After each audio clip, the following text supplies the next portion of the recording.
teman-teman, Shalom. Di video kali ini saya akan menjelaskan sedikit tentang perangkat lunak. Tapi sebelum itu izinkan saya untuk memperkenalkan nama saya. Nama saya Megawati Supakua dari Fakultas Ilmu Komputer Program Studi Informatika.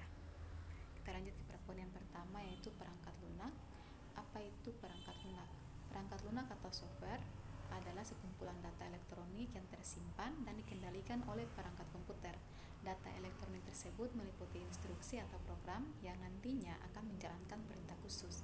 Perangkat lunak juga disebut sebagai bagian sistem dalam komputer yang tidak memiliki wujud fisik yang diinstal dalam sebuah komputer atau laptop agar bisa dioperasikan. Yang berikut ada juga fungsi perangkat lunak, yaitu memproses data, perintah, atau instruksi khusus agar pengguna dapat mengoperasikan komputernya sesuai dengan hasil informasi yang diinginkan.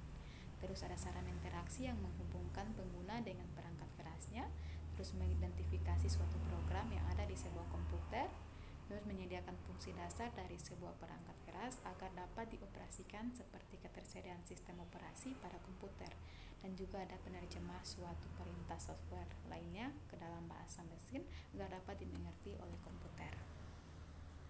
Terus ada juga sejarah perangkat lunak, yaitu untuk kata software sendiri dicetuskan oleh John Tukey yang juga berprofesi sebagai ahli matematika pada tahun 1958. Dalam perkembangan perangkat lunak terbagi dalam 4 era, yaitu yang pertama era pemula. Perangkat lunak pertama kali muncul dalam bentuk sambungan-sambungan kabel ke antar bagian dalam komputer. Dulunya perangkat lunak dan perangkat keras masih berada dalam satu kesatuan dan hanya digunakan untuk suatu tujuan tertentu. Yang berikut kedua, era stabil. Pada era ini perangkat lunak sudah dapat digunakan untuk berbagai macam fungsi sehingga tidak dipakai oleh kalangan peneliti dan akademik saja, namun juga industri dan perusahaan.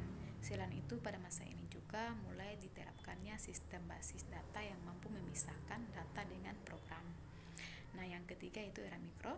Perkembangan perangkat lunak di era mikro dapat dilihat dari perbedaan software yang terbagi menjadi dua, yaitu perangkat lunak sistem yang menangani internal komputer dan perangkat lunak aplikasi yang dapat digunakan oleh pengguna secara langsung sesuai kebutuhan dan tujuan tertentu.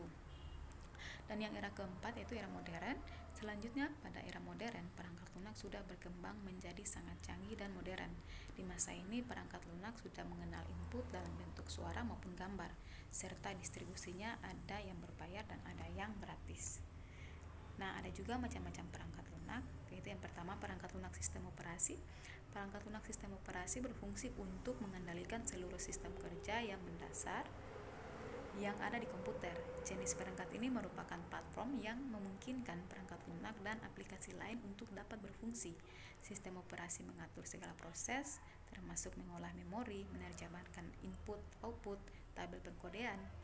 Ya, pada intinya perangkat ini menghubungkan pengguna perangkat keras dan perangkat lunak aplikasi agar dapat digunakan secara bersamaan. Terus ada perangkat lunak aplikasi. Perangkat lunak ini adalah deretan aplikasi atau program yang tersedia di komputer yang biasa digunakan untuk membantu menyelesaikan tugas tertentu. Contohnya Adobe Photoshop, Skipple, Adobe Premiere, dan MS Excel. Terus yang ada perangkat lunak pemrograman.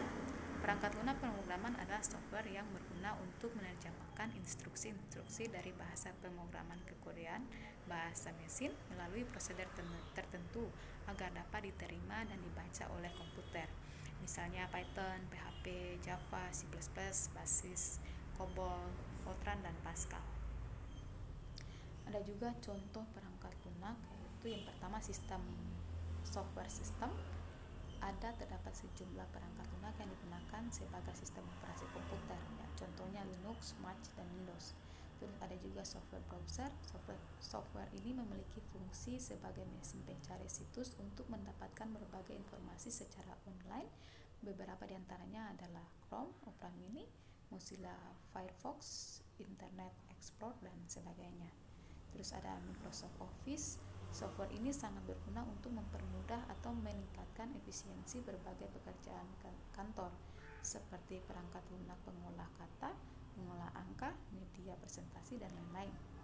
Contohnya Microsoft Excel, Microsoft Word, Outlook, dan PowerPoint. Terus ada Pine Software. yaitu software yang akan mengolah gambar atau desain mulai dari proses membuat suatu gambar hingga editing desain dapat dilakukan dengan beberapa perangkat lunak. Ini yaitu Adobe Photoshop, CorelDRAW, dan Paint. Terus ada juga software antivirus. Perangkat lunak ini berfungsi untuk mencegah masuknya serangan virus-virus yang dapat merusak sistem ke dalam komputer. Contohnya software antivirus ada Smada, Avicii, Norton, dan lain-lain. Nah, ini referensi saya membantu saya untuk menyelesaikan tugas saya. Mungkin itu saja dari saya, teman-teman. Terima kasih.